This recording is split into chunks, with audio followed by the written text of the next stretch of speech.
देश का सबसे बड़ा बजट केंद्रीय वित्त मंत्री श्री पी चिदम्बरम ने 28 फरवरी 2013 को संसद भवन में पेश किया। आइए नजर डालते हैं इस बजट के कुछ खास पहलुओं पर। इनकम टैक्स छूट सीमा में कोई बदलाव नहीं किया गया है।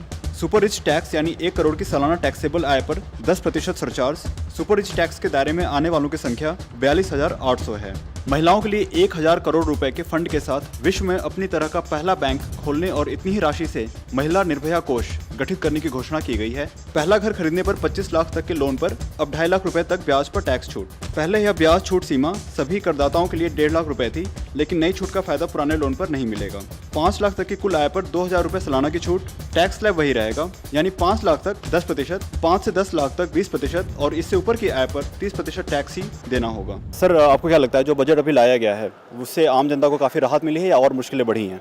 जब भी इलेक्शन आने होते हैं तो ये लोग बजट पास करते हैं। गवर्नमेंट कोई सी भी आई हो, कभी भी मिडिल क्लास लोगों को उन्होंने फायदा नहीं दिया। जो भी शासन है उसकी प्रक्रिया गलत है, मजदूरों को खून चूसते हैं, शासन की कोई गौर नहीं है। टैक्स में देखा जाए तो उतनी ज्यादा छूट नहीं दी गई है, मात्र 2,000 रुपए की छूट दी गई है 5 लाख के इनकम पर। इस पर क्या कहना है आपका? टैक्स के बारे में तो मैं बिल्कुल भी सहमत नहीं हूँ। जितना भी टैक्स होता है हम जैसे लोगों को देना पड़ता है, जो कि सर्विस क्लास है और जो मतलब बिजनेस क्लास है, जो रिच पीपल है, वो आराम से छूट जाते हैं। कई कंपनियां खोल लेते हैं, घाटा दिखाते हैं। उनके लिए उनके पास कोई मतलब रोकथाम नहीं है कि रिच पीपल से टैक्स ले सके। आपको क्या लगता है सरकार ने गरीबों के लिए कुछ भी नहीं किया इस बजट में? नहीं किया, कुछ भी नहीं किया। देश के अंदर ऐसा शासन लगा जिससे सबका भला हो। इसमें हमारे साथ हैं नेहरू प्लेस के डीजी मिस्टर महेंद्र अग्रवाल।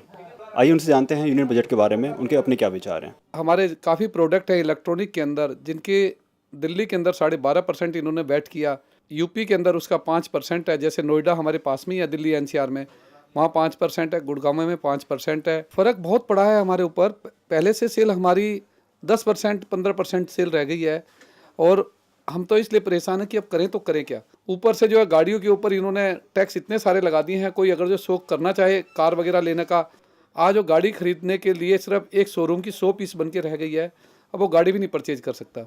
वैसे तो कहने को ये कहा जा रहा था कि भाई अब की बार चुनावी बजट है, चुनावी बजट के अंदर इनको बहुत सारी राहतें देनी चाहिए थी। अब इसका मतलब तो अब इनका मन भर चुका है, ये दोबारा नहीं आना चाहते। ये जो टैक्स स्लैब था, at least it should have been increase to 3 lakhs।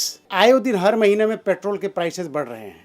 It means government जो है ना पीस मील में बजट पेश कर रही है, एक पार्लियामेंट में, एक बजट होने से पहले और बाद में। This should be stopped henceforth. ये पेट्रोल का प्राइस बढ़ने से, डीजल का प्राइस बढ़ने से महंगाई के ऊपर बहुत ज़्यादा इसका असरअंदाज है।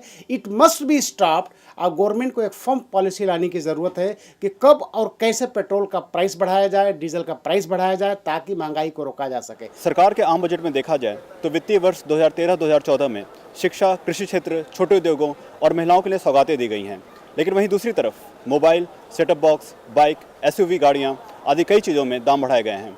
और इसके साथ साथ आने वाले दिनों में खाने पीने की चीज़ों के दाम बढ़ने की संभावना से भी देश को महंगाई का सामना करना पड़ेगा।